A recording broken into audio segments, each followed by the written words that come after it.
Okay, so here we are. I have no idea if this is actually going to work or not, but just really trying to run the Leica SL2s through some testing, just trying to get familiar with it, trying to see how I'm going to use it as far as video application. For me, really, this is like a hybrid camera. I was really looking at the SL2, but then everything kind of pointed me towards the SL2s, especially for the fact that I love to shoot low light and really cinematic scenes, and I feel like the sensitivity of the SL2s was going to benefit me a lot more than the high megapixel count of the SL2. I'm not a landscape photographer by any means. I really shoot a lot of street and a lot of cinematic shots in the city and around my area, but the other thing that the SL2s does incredibly well is video. So right now I'm running the SL2s just on top of a tripod. I'm actually using my Leica Summicron 35mm f2. This is an older one. I think this is a version 2 or 3, using an L mount to, an M to L mount adapter on the SL2s, which is also great because you can get image stabilization with that. I am running a Ninja Atomos 5 on top. And I'm just trying to learn my exposure. A lot of things that I'm seeing, sorry, I got something in my eye. I don't script things. A lot of things that I'm seeing is to run L-Log using the BT 2020 gamut, but it shows that up on the Atomos 5 as well, but I kind of like the results of the 709 when I bring it in for conversion. Again, a lot to learn, not a ton of information out there. I'm actually using audio running right into the Ninja Atomos as well, so I have no idea how the audio sounds. It looks like it's peaking okay. I'm using this little handheld remote here because I just didn't feel like, this is like, I'm so quick setting this stuff up. Didn't really put much thought into it. Manual focus, obviously, so hopefully I'm even in focus. I can see focus peaking on the frames of my glasses. I'm sitting right by a window. I know I got some harsh light. Kind of a lot of mistakes when you're setting up video work, but again, it's just a run and gun quick test just to see how the footage is. The footage that I've been playing with so far when I was in my little backroom studio there under controlled lighting, really, really good. And I was just kind of taking a shot in the dark, literally, because this camera ISO values are amazing. But I couldn't see if I was really in focus and if it was tracking me well because it was on consistent autofocus using the Sigma 35 f2 DGDN contemporary lens, which is a great lens for this system overall. But I wanted to really try the M lenses.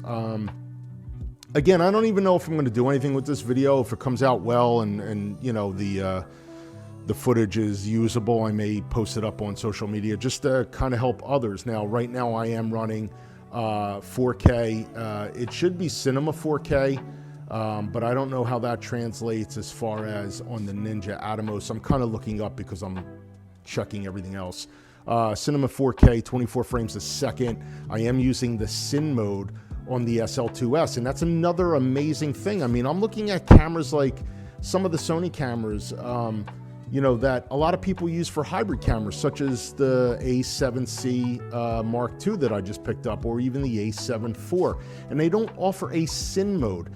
The A7C Mark II did a little bit of a good job where they added that, squared off menu system, kind of like the FX30, FX3 cameras. But they don't give you 180 degree shutter rule. So you're over there trying to fiddle with, camera angles and like, guys, if I'm shooting video, just put it to 180 degree shutter rule. And the fact that the Leica does that is just amazing. And I really, really like the files that I'm seeing coming out of the Leica SL2s so far. The best way that I can say it is, they're very organic. So how do I describe that? Very nice fall off, nothing too crunchy. They don't look very digital. They look very filmic.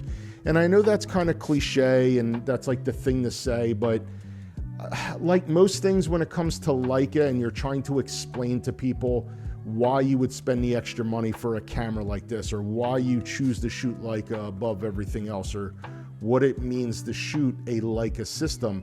It's one of those things where it's like, I hate to say it, but you have to use it or experience it to understand what I'm talking about.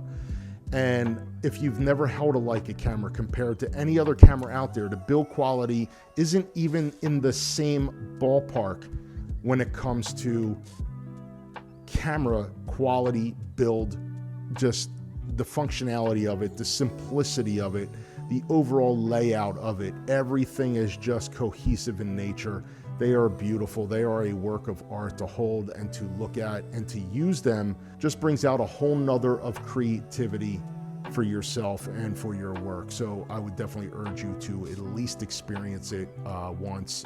They are expensive and they are hard to afford, but they are definitely well worth it.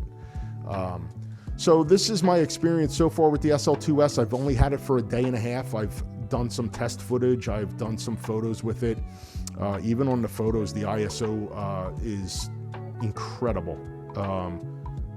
You know, very, very low noise at 11,000 ISO. Low noise at 25,800. Usable images at 11,000, usable images at 25,800, where I said it to a friend of mine on Instagram talking about the ISO values. ISO 11,000 is like ISO 6400 on the A7 IV. ISO 25,800 is kind of like ISO 6400 on the A7 R4. Honestly. So you're opening up that much more flexibility when it comes to shooting in different lighting conditions, where you're not worrying about hitting a maximum ceiling on your ISO values where the image becomes too crunchy or grainy to use. That hasn't been the case so far. I know I am just in the initial testing phase with the SL2s, but there is nothing that I'm seeing that is causing me to have any kind of concern when it comes to running out there and hitting 8,000 ISO, shooting comfortable at 6,400, where on certain cameras you kind of worry about, you know, the color fidelity and the softness, and you get that kind of pixelated, watery color files where it just looks mushy and just, you can tell that the camera is just struggling. This is not doing that. So very impressive. I've said too much for a test video. We'll see how it goes. This may not even be usable, but if it is, I will post it. Hopefully it would help others. As always, like and subscribe.